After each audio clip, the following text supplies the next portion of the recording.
وزیر اعظم جیسے ہی نکاح کا پیغام لے کر بادشاہ کے پاس پہنچا، بادشاہ نے جب سنا تو اس نے تعجب سے کہا، کیا تمہیں میرا دستور معلوم نہیں ہے؟ اور غرا کر بولا، کیا تم یہ امید کرتے ہو کہ اس معاملہ میں تمہاری بیٹی کے ساتھ رعایت کروں گا؟ یہ سمجھ لو کہ میرا عہد ایسا نہیں ہے کہ میں کسی کے لیے توڑ دوں۔ وزیر نے کہا، حضور کو اختیار ہے۔ وزیر گھر واپس آیا اور بیٹی کو تمام ماجرا سنا دیا۔ وہ بولی، بابا جان، آپ اللہ پر بھروسہ کیجئے۔ جب نور جہاں کا یہ فیصلہ اس کی چھوٹی بہن نے سنا، بہن کے کمرے میں بھاگی چلی آئی اور پریشانی سے بولی، آپا جان، یہ آپ نے کیسا فیصلہ کیا ہے؟ آپ کو کیا ملکہ عالیہ بننے کا اتنا ہی شوق ہے؟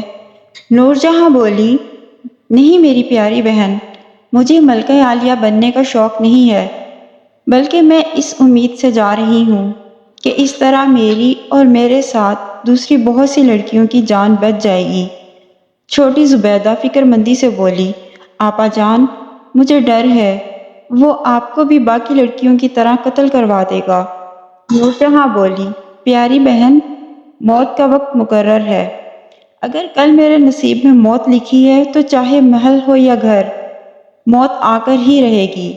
لیکن ہو سکتا ہے میں اپنی محبت سے بادشاہ کے دل سے عورت کی نفرت کم کر سکوں۔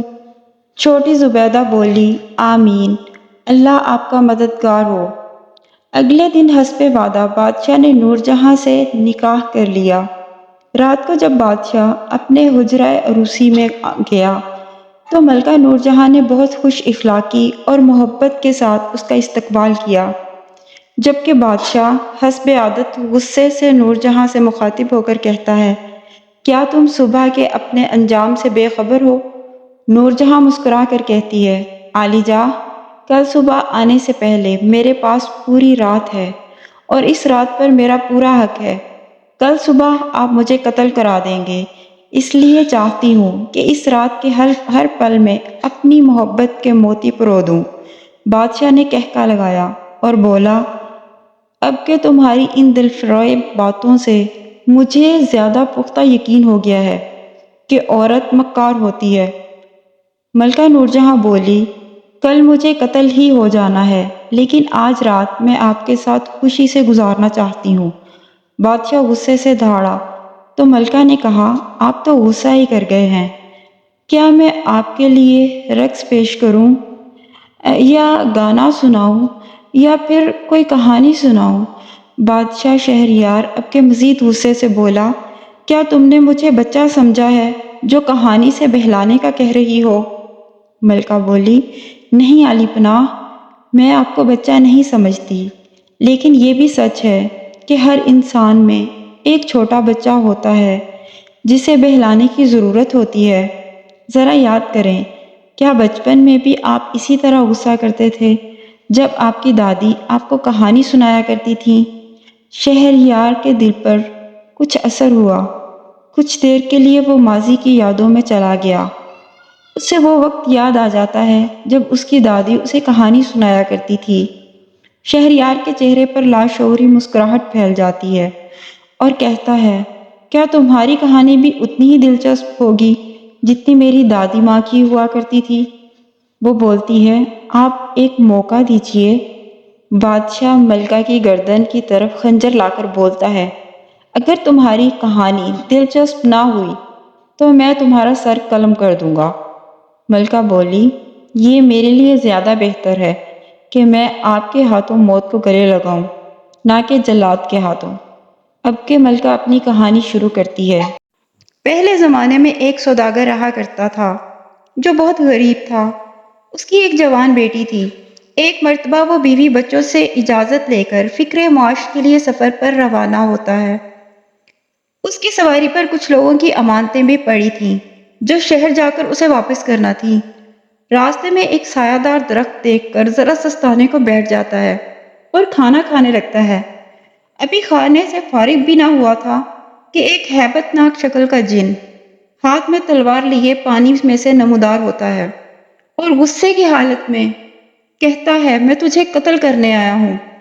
سوداگر گھبرا جاتا ہے اور پوچھتا ہے، تم مجھے قتل کیوں کرنے والے ہو؟ جن بولتا ہے، تجھے یہ پانی میں خون نظر نہیں آتا؟ تو نے جو کھجور کی گٹلیاں پانی میں پھینکی ہیں، ان میں سے ایک گٹلی میرے لڑکے کے لگ جانے کی وجہ سے وہ مر گیا ہے۔ اب میں تجھے اس انتقام میں قتل کرنے آیا ہوں۔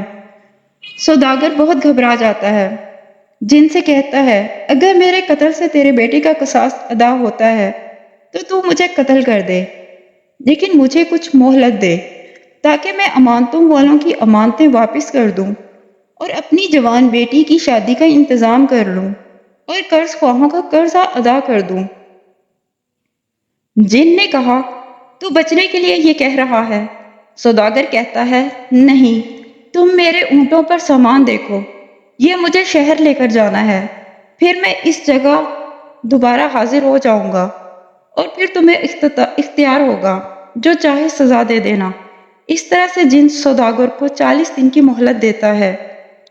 سوداگر شہر سے واپس گھر جاتا ہے تو اس کے بچے اور نابینا ماں اس کو دیکھ کر بہت خوش ہوتے ہیں۔ ماں اسے بتاتی ہے کہ وہ دن رات اس کی سلامتی کی دعائیں کرتی رہی ہے۔ سوداگر یہ سن کر افسردہ ہو جاتا ہے، کیونکہ اسے پتا تھا کہ اس کے پاس مہلت کم تھی۔ اتنے میں صبح کی اذان سنائی دیتی ہے۔ ملکہ خاموش ہو جاتی ہے اور اذان کی دعا پڑھنے لگتی ہے۔ پھر بادشاہ سے کہتی ہے، عالی پناہ، اب آپ کے عہد کو پورا کرنے کا وقت ہو گیا ہے۔ بادشاہ اس سے قصہ مکمل کرنے کا کہتا ہے، جبکہ وہ بادشاہ کے اصرار پر کہتی ہے، عالی پناہ، قصہ طویل ہے۔ بادشاہ شہریار کچھ سوچ کر بولتا ہے، ٹھیک ہے، میں تمہیں ایک رات کی اور مہلت دیتا ہوں۔ یہ سن کر جلاد حیرت سے ایک دوسرے کی طرف دیکھنے لگتے ہیں۔ بادشاہ جلاد کو جانے کا حکم دیتا ہے۔ ادھر وزیر صبح کی نماز کے بعد رو رو کر اپنی بیٹی کی زندگی کی دعا کرتا ہے۔ جلاد اس کے پاس جاتے ہیں اور یہ خوشخبری سناتے ہیں کہ بادشاہ نے ملکہ نور جہاں کو ایک رات کی اور مہلت دے دی ہے۔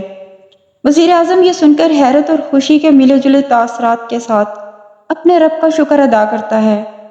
چھوٹی زبیدہ نور جہاں سے ملنے جلدی سے اس کے پاس جاتی ہے اور اسے زندہ دیکھ کر خدا کا شکر ادا کرتی ہے۔